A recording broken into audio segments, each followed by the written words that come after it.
In these perilous times, see from current events how biblical prophecy is coming to pass in front of our eyes.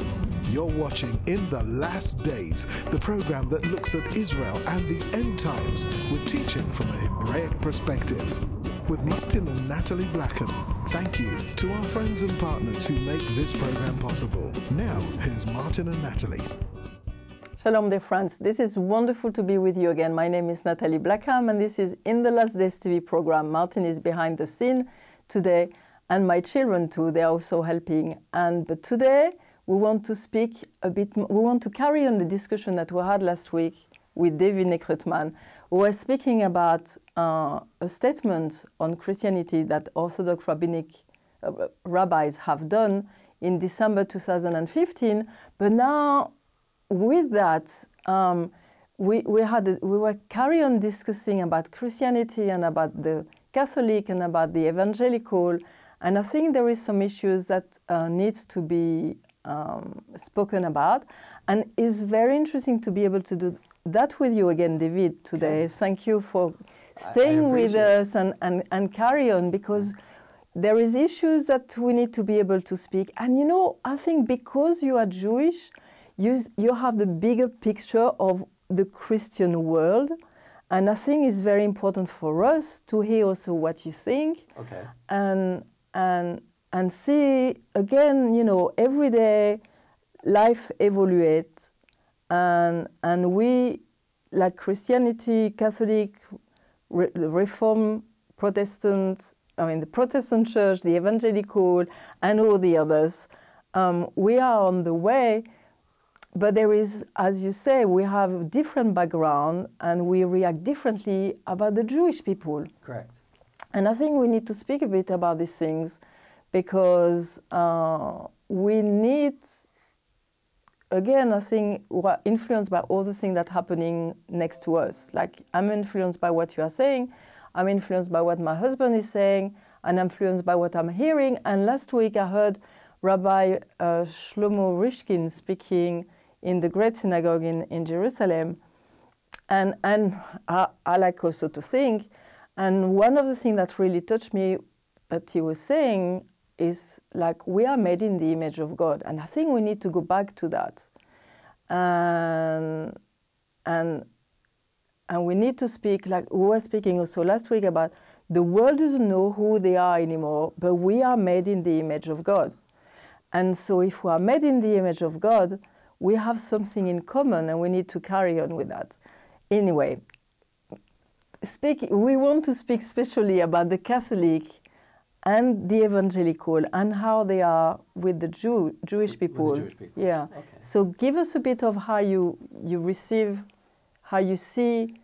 How do I see this from the context of a historical perspective, that a combination with faith? Mm-hmm. So again, we just celebrated 50 years of official dialogue between the Catholic Church and the Jewish people. I would have to say that dialogue, again, was inspired by Vatican II. Mm-hmm. And that document helped to springboard a new relationship with the Jewish people. It does not mean that Vatican II was adopted by all Catholics. Mm-hmm. That's very important to understand. That what happens on a theological level never usually resonates, what we call in Hebrew, the amcha, with the people themselves. Mm-hmm. So theologically speaking, I think the conversation with the Catholic Church and the Jewish people has been historical. Mm-hmm. And where the Catholic Church is today and where it was 50 years ago, it's night and day. Mm-hmm. Yes, I will take the name, what John Paul II said, our eldest brothers, and now Pope Benedict the 16th say our fathers in faith. So even in the words that they are using is a bit different. And you're right, words are so important, so we can see still an evolution in the way how they are speaking about the Jewish people. So Pope Benedict is a huge theologian within the Catholic Church, obviously a former pope, but I mean, him and Pope John Paul II were almost like brothers. And so on the theological level, I would say the Catholic Church has made tremendous strides, and it leads to new chapters in Jewish-Catholic relations. As I mentioned in your program last week, the issue of land and the Jewish people still seems not to be resonating with the political arm of the Catholic Church. There are certain statements that come out from the State Department side of the Catholic Church that seem to contradict sometimes the words that are done on the theological end. And I understand sometimes the Catholic Church has to be careful on the way they say things publicly, because they do have Christian communities living in radical Muslim areas that are not friendly to Christians. So something that is very, very positive to Israel can have a ripple effect. But we have to sort of understand that there is a little bit of schizophrenia in the Catholic Church when it comes to dealing with the state issues than the theological issues. But I do believe, especially in the land of Israel. Especially with the land of Israel, there are certain people within the land of Israel that represent the church within Israel, the Catholic Church, that say statements that seem to be like, wait, you are living in this land, you have the freedom and democracy, and Christians are part of the system of Israel, and they're citizens of Israel, they get education and health and everything like a citizen. They're working side by side with us. So when you say a statement that like tends to be really radical towards a state that's democracy, you wonder like who you're placating to, because the people you're trying to placate to are the ones who really don't like you at the end. And radical Islam is not a friend to Christianity. But that's something that internally the Catholic Church has to deal with. I like to focus on the positive stuff because we didn't have that 50 years ago. And I think what the next chapter in the dialogue with the Catholic Church should be about what does land mean in the context of not only Jewish identity, but also Christian identity. Jews can't ignore that there have been an indigenous Christian presence in this land as well as an indigenous Jewish presence in this land. And we have to respect the rights of Catholics and all Christians in this society to express their faith. We shouldn't hurt them in any way, but that's in any type of democratic society that should happen, that conversation. But it should be done out of respect and understanding where you are. That being said, the Catholic Church, I think, also sees that Judaism is a valid expression of covenant. And I think that's a huge step to having a healthy dialogue, realizing the elephant in the room, which is, from a Christian point of view, no one gets to the Father except through Jesus. How do I deal with that vis-a-vis the Jewish people? So that is a theological conundrum for the church. That is the Christians to deal with that. But at the same time, we're trying to overcome a historical reality. And it's not the same. The Catholic Church, in the name of Jesus, did tremendous harm to my people. And we carry the weight of that on our shoulders. So we have to overcome a lot of pain. They have to overcome a theological issue. Ours is kind of harder to do than them. Because at the end of the day, you can rely on the Romans 11, that this is a mystery. And I think that can be utilized, okay, this is a mystery, his ways are not my ways, and therefore I'm going to look at Judaism and the expression of it and how Jews are practicing it as also valid, even though I don't understand how this all works out. You're not supposed to. God made it very clear that He is infinite and how His ways are not your ways. But that does not take away from your responsibility to look at me as a valid partner in expression of covenant. So do they recognize, sorry for my ignorance, do they recognize that you have a covenant with God? The Catholic Church has made tremendous strides in theologically there. If you look at the history of all the statements based upon different bishops and cardinals and the popes, and that they're almost there. Obviously, it's always going to be a tension, but it's something to work with. Where I see in the, let's say in the evangelical world, we'll take it on the opposite expression, okay? I see that, of course, Jews are covenanted. Of course this land is covenanted. Of course this land belongs to the Jews. But are they saved? No. And I think that is a major issue. So you're looking at me as what then? Am I something to be used for someone's end of days theology? Or are you treating me as a human being in the image of God, even though you have this tension, no one gets to the Father except through Jesus? Again, your issue to deal with, but this is who I am. And if you're saying you're grafted into my covenant, based upon Romans. You can't take the first part of Romans and throw out the rest of Romans 11. You have to take it in its whole context if you believe these scriptures are God-breathed through your paradigm of faith. So I want to go ahead and say, fine, let this be a mystery for you, but please treat my Judaism as valid, because at the end of the day, for a Christian, divinity is extremely important as far as their understanding of Jesus. But Jesus' humanity is also equally important in the theological paradigm, because if you believe that Jesus came in for a specific thing of atonement of the world, then he had to be completely human at the same time and be tempted as a human at the same time. Therefore, his humanity plays an equal importance of this in the theological paradigm of Christianity. But his humanity practiced a Judaism.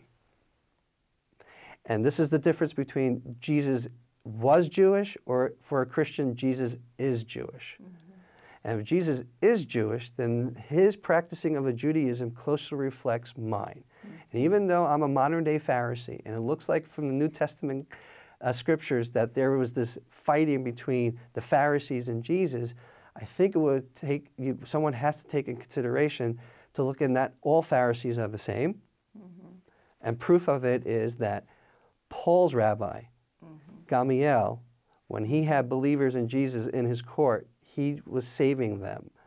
Paul, as we know, as his own confession, is that he used to kill believers in Jesus before he had his encounter with Jesus. So not all Pharisees are alike. So I'm a modern-day Pharisee. Okay? My development of Judaism, of course, is also within Second Temple period, but also afterwards, just like Christianity developed after that time. Sure, but I think there is a lot of things, like Christians don't see the context of the Bible and the verses and everything. When Jesus was speaking quite strongly very strongly to Pharisees, he was speaking also to certain type of Pharisees, as you are saying. Right. But all his disciples were Jewish, and he was targeting certain points, and maybe some were Pharisees, but I don't think, again... There were certain Pharisaical leaders that obviously were going to disagree with what Jesus was doing at the time, or their understanding of Jesus at that particular point in time, but that's not the representation of all Pharisaical Judaism. Exactly. Again, But I go back to the joke I have... said, 2 Jews, 3 opinions. If you think Pharisaical Judaism was a monolith, then you're grossly mistaken. It wasn't. But I would have to say that Jesus grew up within a Pharisaical movement. And not only that, if you look at the conversations that take place, the conversations are not taking place with the Sadducees or the Essenes, right? They're taking place with the Pharisees. That means he grew up within that movement in order to have a conversation with them. Yeah. I agree, and when you see, which will be very interesting to see, because when you read right at the beginning, I think it's in the Gospel of Matthew or the Gospel of Luke, maybe it's more Luke, where he said that Elizabeth, which was Elisheva, was a tzaddik, and her husband and Miriam, Mary, and Joseph, they were all given the name, when you read in the New Testament in Hebrew, tzaddik, which tzaddik means a lot. It means that he was righteous. Again, you have to look in the context. It was Hellenist time, where it was like you can speak Greek, you can be singing like the Greek. So a lot of people didn't really want to follow the Torah as they should have been as good Jews. Right. Jews were dealing with issues not only of Jews giving into Greek culture, Hellenized Jews, that's obviously, but I want to talk about the Pharisees, because Pharisees get a bad rep. Yes. A huge bad rep, and when you're looking at me is from a Pharisaical point of view, whether or not you're expressing that, but in back of your mind, that's what you're thinking. And therefore, I think that's where we have to sort of shape the dialogue, because if at the end of the day, I'm not interested in using Christians for any financial gain, which sometimes some Jews do. I'm interested in having a real relationship and fellowship with Christians, because at the end of the day, secularism is affecting both of our communities, and we need to bring the moral voice of God back into society. And I think that needs to be in partnership with 2 faith communities in order to make that happen. I do Jewish-Christian relations, so I'm only speaking about Jewish-Christian relations. But if I am not looked as valid, what is this then?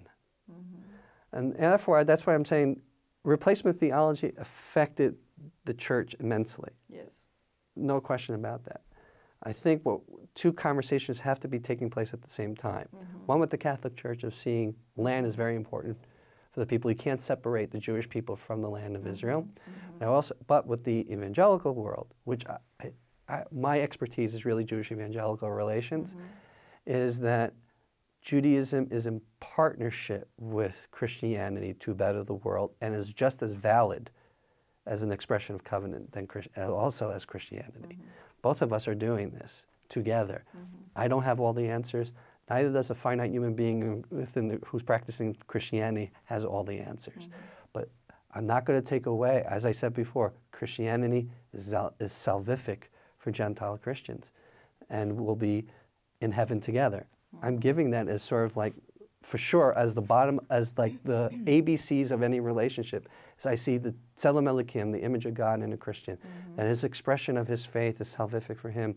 All I'm asking in this journey, if you wish to have a relationship with me, is you see the same, and it will be in tension with what you grew up with. Sure. When you speak about that, I mean, living also as a Christian here and hearing a lot of things, and I heard all my evangelicals saying the Jews has to be saved, and saved from what?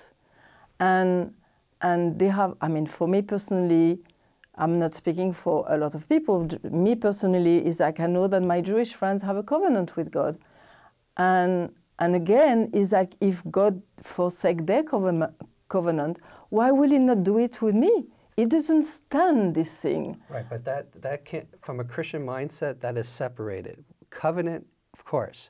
Salvation can be separated. And you have to, from a Christian point of view, I understand the separation. For the evangelical?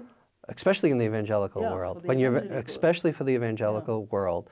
I think the Catholic Church has come to, within certain circles, saying, okay, they got to the mystery of it all. But I don't think that resonates completely with the evangelical world that supports Israel. They can't separate covenant with salvation. But again, when you see in the Bible, in the scriptures, you always see the Jews and the nations, and God never say in the Bible that the Jews will be annihilated.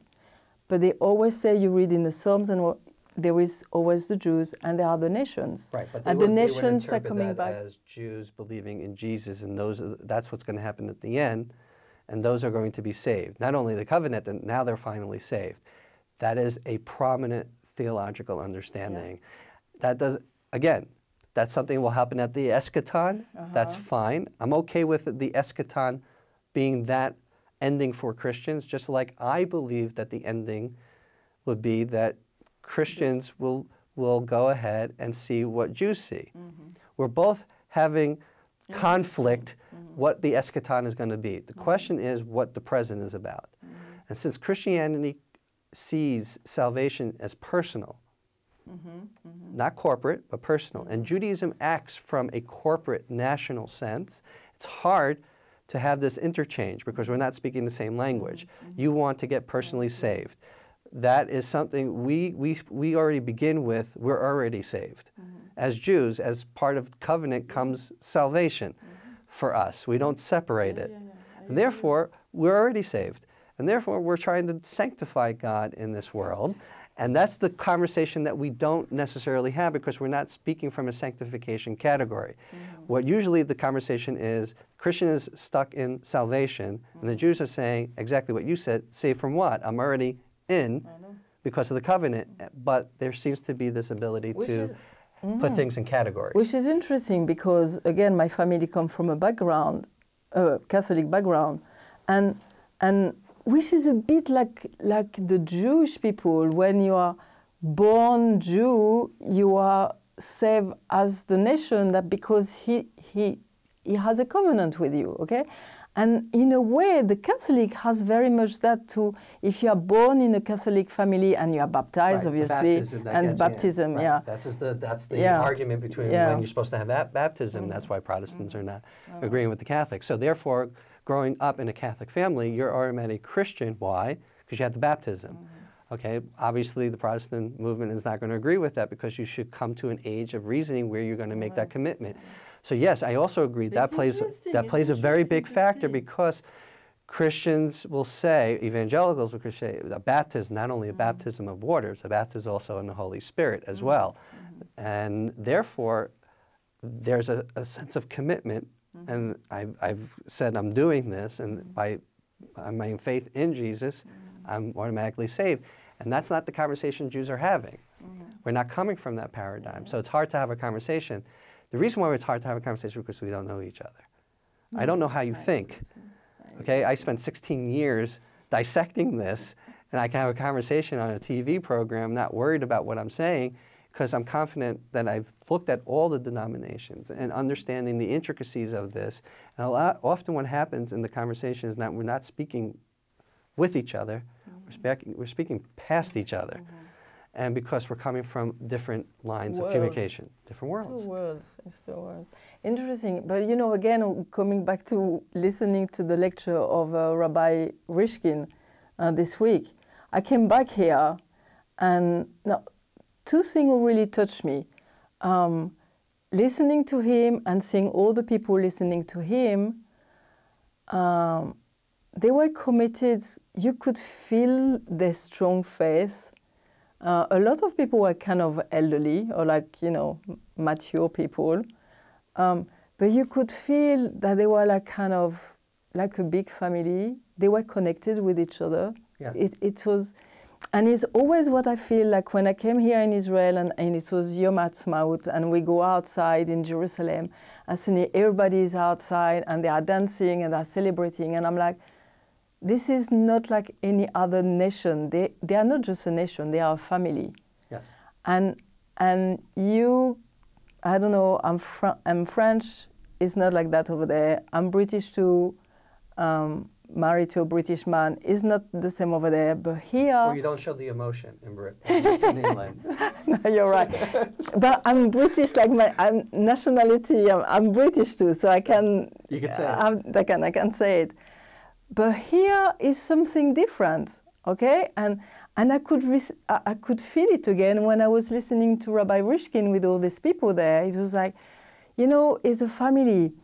They've been, funny enough, Rabbi Pesach Woliki was speaking also. He said, like, I have the baton of the other generation and I'm carrying on. And he was like, yes, exactly. It's what I feel when we are the Jewish people. It's not just them here. It's like all the people who are before them and like who are carry on the mandate that God has given us and let us carry on doing it and try to find, you know, to do it.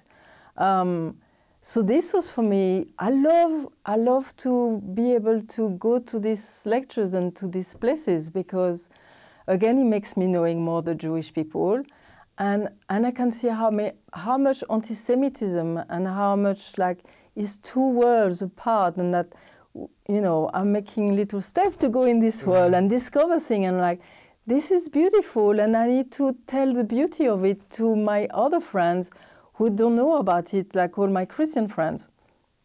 And I came back here and I was thinking about it and I was like, what was in my heart deep? Because like, Christians need reformation.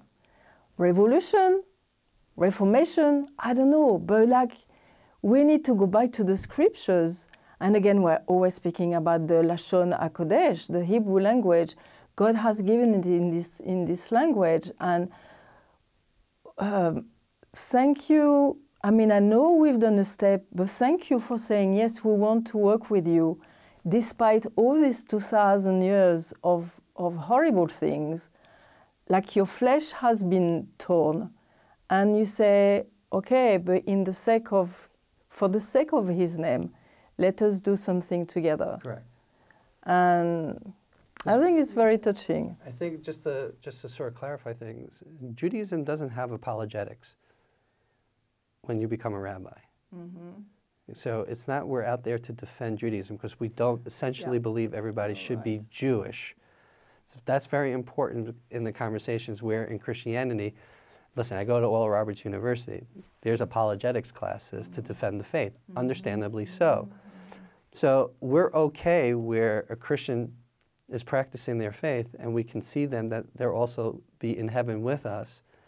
That tends not to be the case always vis-a-vis Christianity looking at Judaism, because we don't have apology. We are who we are. This is Am Yisrael. This is the nation of Israel, not individuals. And the best way I can describe it for a Christian is if you look in 1 Timothy, okay? The church is not a little conglomerates of individual local thing. They're all connected really to what the church is supposed to be doing nationally for everybody. I don't think anyone sees it that way, but anyone who's becoming a pastor, 1st, 2nd Timothy, and Titus are great pastoral letters to learn what church is supposed to be. I see the problem with the church today being discipleship. They're very much talking to the person who's a guest in the pews, as opposed to nourishing the soul for people who are coming every week or want to have a faith walk with God. If you don't have proper discipleship and biblical literacy, you're going to lose your numbers, because then it becomes a mile wide and an inch deep of what this faith is all about. And I think if the church can go back to its basics of what it's supposed to be, then and work in tandem with the Jews this time. Exactly. Which is the key thing, that the synagogue and the church can work together. I think you'll see a new era happen where there will be tremendous revelation. Wonderful. And again, the program is finished. Oh, it's finished again. Okay. It's just thank you, because this discussion is so important. I hope that you really enjoy that. And this is discussion from the land of Israel to tell you what's happening here and how Christianity and Judaism are connecting together, two worlds colliding together, and God is doing something new.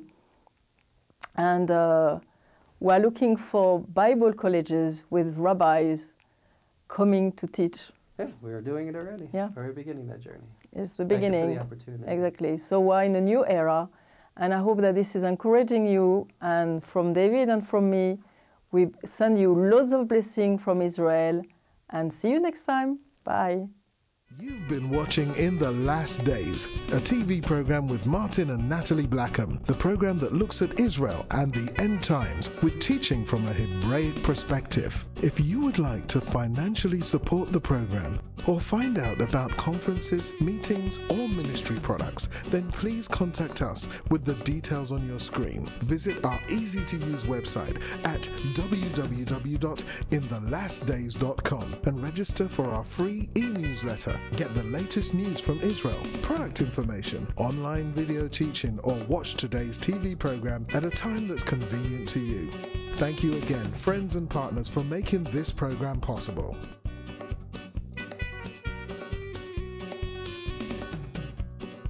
See you same time, same station for the next program from In the Last Days.